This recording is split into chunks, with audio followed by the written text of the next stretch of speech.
আগের দিন ভিডিওতে তোমাদেরকে দেখিয়েছিলাম আমি আমার ক্রোশো বিজনেস স্টার্ট করেছি এবং আমরা প্রথম স্টলও দিয়েছি। এটা তার নেক্সট পার্ট। আমি এবারে অনলাইন যেতে চাই আর একটা প্ল্যাটফর্ম গড়ে তুলতে চাই যেখানে আমি আমার ক্রোশো প্রোডাক্টগুলো বিক্রি করব।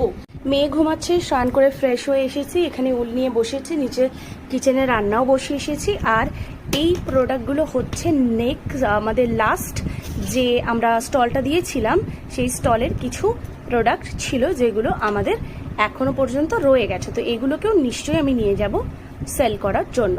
এই আজকের মেন উদ্দেশ্য হচ্ছে যতগুলো আমার কাছে স্ক্র্যাপ ইয়ান আছে, মানে এই ধরনের যেগুলো অলরেডি কাজ করেছি, কিছু কিছু বানিয়েছি, সেই ধরনের ইয়ানগুলোকে আমি আলাদা করব।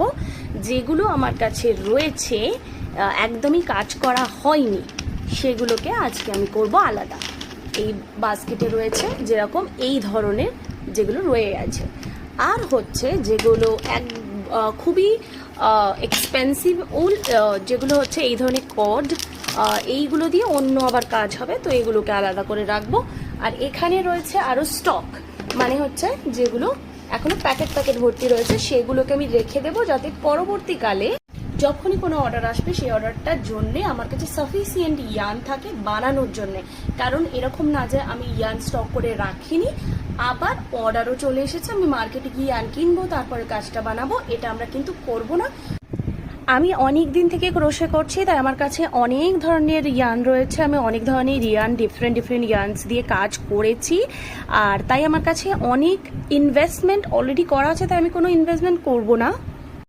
আমার মেন গোল হচ্ছে উইদাউট এনি ইনভেস্টমেন্ট, যেহেতু আমি আগে শেখার জন্য অনেক ইনভেস্টমেন্ট করেছি, তো সেগুলোকে কাজে লাগিয়ে আমি কিছু প্রোডাক্ট বানাবো এবং সেগুলোকে সেল করে যেটা প্রফিট হবে সেটা আমি আবার ব্যাক টু দ্য বিজনেস লাগাবো।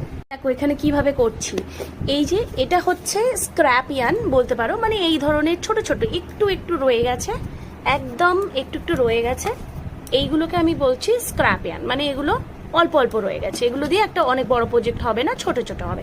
তো এগুলো আর একটা বাস্কেটে রাখছি।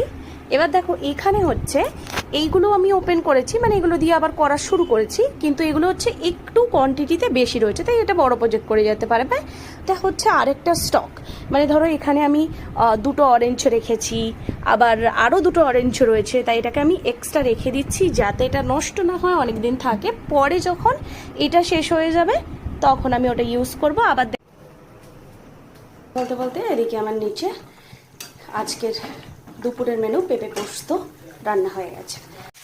এবার এখন ভেজে নিচ্ছি চিংড়ি মাছ। তো এখানে চিংড়ি মাছ ভাজা হচ্ছে, পেঁপে পোস্ত হয়েছে, একটু ঝোল করেছি কারণ আমার মেয়ে খাবে, এটাতে লঙ্কা ছাড়া, আর এখানে রয়েছে ভাত।